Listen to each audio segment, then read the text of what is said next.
Praise the Lord. கர்த்தரை ஆராதிப்போம். அந்த கண்மலையான தேவனை, அந்த நங்கூரம், அந்த கோட்டை, சோதனை வாருங்கள், அவரை நம்முடைய இருதயத்தில் உயர்த்துவோம். அவர் நம்முடைய கேடயம், நம்முடைய இரட்சணிய கொம்பு.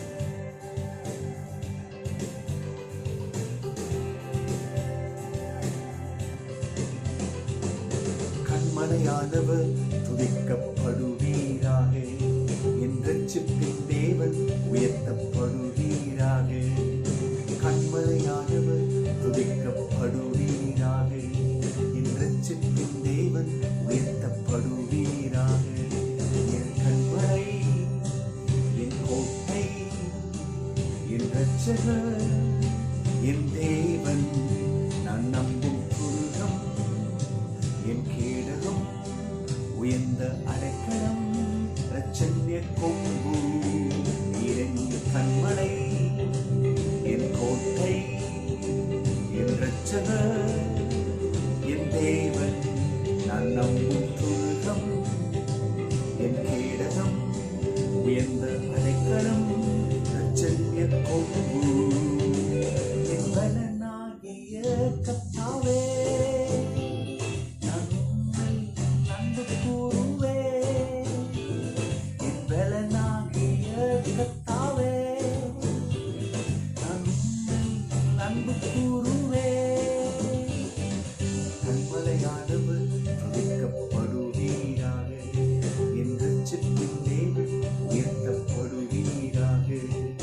கண்மலையானவர், ஓ தெய்வமே, என் கண்மலை, நான் உம்மை ஆராதிக்கிறேன்.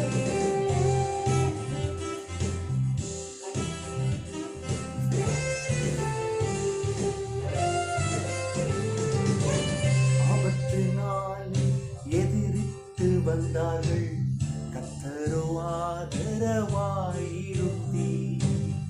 ஆபத்து நாளில் எதிரிட்டு வந்தார்கள், கர்த்தரோ ஆதரவாயிருந்தீர்.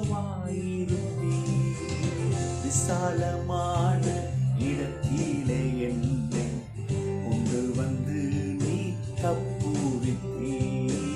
விசாலமான இடத்திலே என்னை கொண்டு வந்து நீ தப்புவித்தீர். என் பலனாகிய கர்த்தாவே, நான் உம்மில் அன்பு கூறுவேன்.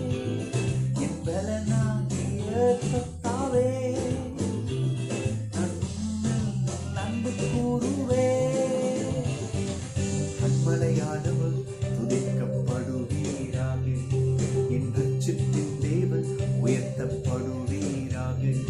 என் கண்மலையானவர் துதிக்கப்படுவீராக, என் இரட்சிப்பின் தேவன் உயர்த்தப்படுவீராக. ஆமென். இயேசுவே, நீர் உயர்த்தப்படுவீராக, நீர் உயர்த்தப்படுவீராக. ஓ, தேங்க்யூ ஜீசஸ். இந்த காலவெளியிலும் உமது பிள்ளைகள் உமது சமூகத்தில் உம்மை ஆராதிக்கும் பொழுது, நீர் அவர்களுக்கு நங்கூரமாக, பலனாக, கோட்டையாக, கேடயமாக, புகலிடமாக, துருகமாக இருக்க போவதற்கு நன்றி. ஹல்லேலூயா. உம்மை நம்பினவர்களுக்கு நீர் ஒரு நாளும் அவர்களை கைவிட மாட்டீர், மறந்து போக மாட்டீர். உம்மை நம்புகிறவர்களை வாழ வைக்கிறவர். ஹல்லேலூயா. சோத்திரம். எல்லாரும் இருதயத்தை உயர்த்தி இந்த கண்மலையான தேவனை துதிப்போம். இயேசுவே, இப்பொழுது உமது வார்த்தையிலே எங்களோடு கூட பேசுவீராக. ஆமென். கர்த்தர் நம்மோடு கூட பேசுவார். சங்கீதம் 136 அதிகாரம் 1 வசனம். 136:1. அந்த வசனத்தை பாருங்க. இந்த சங்கீதக்காரர் எப்படி சொல்றாரு? கர்த்தரை துதியுங்கள், அவர் நல்லவர், அவர் கிருபை என்றும் உள்ளது. 3 காரியத்தை இந்த பாடல் வரிகளில் வைக்கிறார். இல்லையா? காரியம் கர்த்தரை துதியுங்கள். தமிழ் அப்படி வந்துருச்சுது. ஆனால் ஆங்கில மொழிபெயர்ப்பில் போய் பார்த்தீங்கன்னா அது துதிக்கிறது மாத்திரமில்ல, அது அநேக மொழிபெயர்ப்பில் எந்த வார்த்தை கையாளப்படுதுன்னா, O give thanks unto the lord, கர்த்தருக்கு நன்றி செலுத்துங்க. அதுதான் இங்கே நமக்கு தமிழில் கர்த்தரை துதிங்கள்னு வந்துருச்சு. கர்த்தரை துதிக்கிறது ப்ரைஸிங். பா நல்லவரே, நீர் என்னை அற்புதமாக நடத்துகிறீரே, சோத்திரமப்பா. ஆனால் அந்த ஒரிஜினல் டெப்த்திலிருந்து பார்த்தோன்னா, எப்போ ஒருத்தன் துதிக்க முடியும், எப்போ ஒருத்தன் ஆர்ப்பரிக்க முடியும்? கர்த்தர் கரத்திலிருந்து வாங்கின நன்மைகள். அப்போ அங்கே தான் எழும்புது பாருங்கள், கர்த்தரை துதியுங்கள். என்னன்னா, O give thanks unto the lord, கர்த்தருக்கு நன்றி செலுத்து. ரொம்ப முக்கியமான விஷயம் பாருங்க, கர்த்தருக்கு நன்றி செலுத்த மறந்துடாதீங்க. இதுவரை நடத்தி வந்தவர் இனிமேல் நடத்துவார், அது 100% உண்மை. எவ்வளோ பெரிய போராட்டம், எவ்வளோ பெரிய சூழ்நிலைகள், இவைகள் எல்லாவற்றிலும் கர்த்தர் நடத்தினார். ஆக தேவ மக்களே, கர்த்தருக்கு நன்றி செலுத்துங்க. கிவ் தேங்க்ஸ், அவருக்கு நன்றி செலுத்துங்க, துதிங்க. அது ரொம்ப இம்பார்ட்டன்ட். இன்னைக்கு அநேகருடைய வாழ்க்கையில் அற்புதம், அடையாளம், ஆசீர்வாதம் தடைப்பட்டிருக்கிறதுக்கே காரணம் நன்றி செலுத்த இருதயம் இல்லை, இல்லையா? அப்படியே வாஞ்சிக்குது ஏதோ ஒன்று, அது உடனே அது அடையணும், அது வேணும், அப்படி தான் இருதயம் இருக்குது. ஆனால் இதுவரை நடத்தி வந்தது கண்டிப்பாக நம்முடைய பலனோ நம்முடைய அதிர்ஷ்டங்களோ ஏதோ யாரோ நமக்கு உதவி செஞ்சனால இல்லைங்க. இது அவருடைய நடத்துதல், அவருடைய வழி நடத்துதல், அவருடைய கிருபை, அவருடைய இரக்கம், அதில் தான் நம்ம நின்றுக்கிட்டு இருக்கிறோம். அப்போ முதலாவது கர்த்தருக்கு நன்றி செலுத்துங்க. ரெண்டாவது, ஃபார் ஹி இஸ் குட், அவர் நல்லவர்.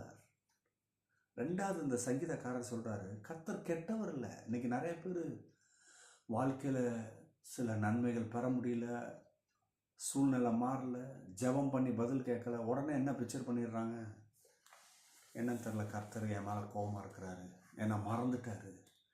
அதனுடைய அந்த வார்த்தைகளுடைய அர்த்தம் எதை பிரதிபலிக்குதுன்னா, கர்த்தர் எனக்கு மறந்துட்டாருன்னா என்ன அர்த்தம்? கர்த்தர் எனக்கு துரோகம் செஞ்சிட்டாரு, இல்லையா? கர்த்தர் தீமை செஞ்சிட்டாரு. கவனிங்க, அதுக்கு தான் சங்கீதக்காரர் சொல்கிறார், கர்த்தர் நல்லவர், மிகவும் நல்லவர். நம்ம தீமை செய்யலாம், தீமைக்கு தீமை செய்யாதவர் கிடையாது, அவர் நன்மை செய்கிறார். நல்லா கவனிங்க, நம்மனா நல்லா யோக்கியமாக மாறினதுக்கு அப்புறம் தான் அவர் சரி என்னுடைய கிருபை உனக்கு தாரேன், என்னுடைய ஆசீர்வாதத்தை தாரேன், அப்படி தரலங்க. நம்ம விழுந்த நிலைமையில தான் விழுந்து கிடந்துட்டோம், விழுந்தே கிடக்கிறோம், விழுந்து போயிட்டோம், தாழ்வில் இருக்கிறோம். ஆனால் அவருடைய இறக்கம், அவரோட அன்பு மேலேருந்து அவரே தாழ்வாக வந்துட்டார், கீழே இறங்கி வந்துட்டார். ஏன்னா நம்ம கீழே கிடக்கிறோமே, கீழே இருக்கிறவனை தூக்கணும்னா அவர் கீழே வரணும். பரலோக தேவன் வர்றதுக்கு வாய்ப்பே கிடையாது, அவர் பரிசுத்தர். ஆனால் அவருடைய சொந்த குமாரனை அனுப்பி நம்மளை மீட்டெடுக்கிறார். அப்போ கவனிங்க, அவர் நல்லவர், நமக்கு தீமை செய்யாதவர், தீமையை நன்மையாக மாற்றுகிறவர் கர்த்தர். தீமையை நன்மையாக மாற்றுகிறவர். அவ்வளோ பெரிய கர்த்தர் பாருங்க, எவ்வளோ பெரிய தீமை இருக்கலாம், கர்த்தரை நம்பினா அது நன்மையாக மாறுது. ஃபார் இஸ் குட், அவர் நல்லவர்.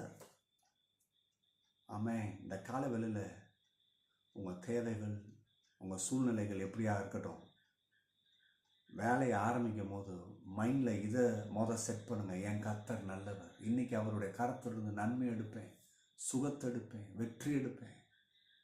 ஆமென். ஹல்லேலூயா. கடைசியாக ரொம்ப அற்புதமான விஷயம், அவர் கிருபை என்றும் உள்ளது. சங்கீதக்காரர் சொல்கிறாரு, அவர் கிருபை ஒரு சீசனுக்கு வராது, நம்ம நன்மை செய்யும் போது மட்டும் வராது, இல்லையா? அதுக்குன்னு தீமையை செஞ்சுக்கலான்னு சொல்ல வரல, இல்லையா? கடவுளுடைய கண் நம்ம மேலே பட்டுருச்சுன்னா, நீங்கள் கர்த்தரை நம்ப ஆரம்பிச்சிட்டிங்கன்னா, இல்லையா? ஒருவேளை நம்ப ஆரம்பித்ததுக்கப்புறமும் சில சூழ்நிலையில் கீழே விழலாம், தவறலாம் இல்லையா? ஆனாலும் அவருடைய கிருபை என்றும் உள்ளதாக இருக்குது. ஆமென். அதுதான் அந்த வார்த்தை சொல்லுது. ஆங்கில மொழிபெயர்ப்பில் ரொம்ப நல்லா வந்திருக்கு. Is faithful love endure for ever. அவருடைய உண்மையான அன்பு காலங்காலமாக இருக்கு, என்றென்றும் இருக்கு, எவர்லாஸ்டிங். இன்னொரு மொழிபெயர்ப்பில் is loving kindness is everlasting. ஏதோ ஒரு குறிப்பிட்ட வர இல்லைங்க, எவர்லாஸ்டிங் இல்லையா? எத்தனை பேருக்கு நான் சொல்கிறது வழங்குது? ஆகவே எல்லாரும் இருக்கிற இடத்துல இருதயத்தை உயர்த்தி, ஆண்டவரே உங்கள் கிருபை இருப்பதுக்கு நன்றி, நான் நம்புகிறேன்.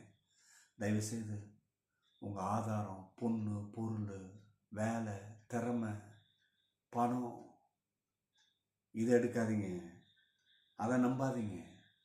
அதெல்லாம் கொடுத்தவர் கர்த்தர் தான். ஆனால் அது மேலே நம்பிக்கை வைக்காதீங்க. கொடுத்தவரை விட்டுவிட்டு கொடுத்துருக்கிறத பிடிச்சிக்கிட்டோம்னா என்ன அர்த்தம் இல்லையா? கர்த்தரை பிடிங்க, அவரை பிடிங்க இல்லையா? அந்த நல்ல கர்த்தரை பிடிங்க. அவர் நம்மை நேர்த்தியாக நடத்துவார், ஜெயம் எடுக்க கிருபை தருவார். இந்த வார்த்தைகள் உங்களுக்கு ஆசீர்வாதமாக இருப்பதாக. God bless you.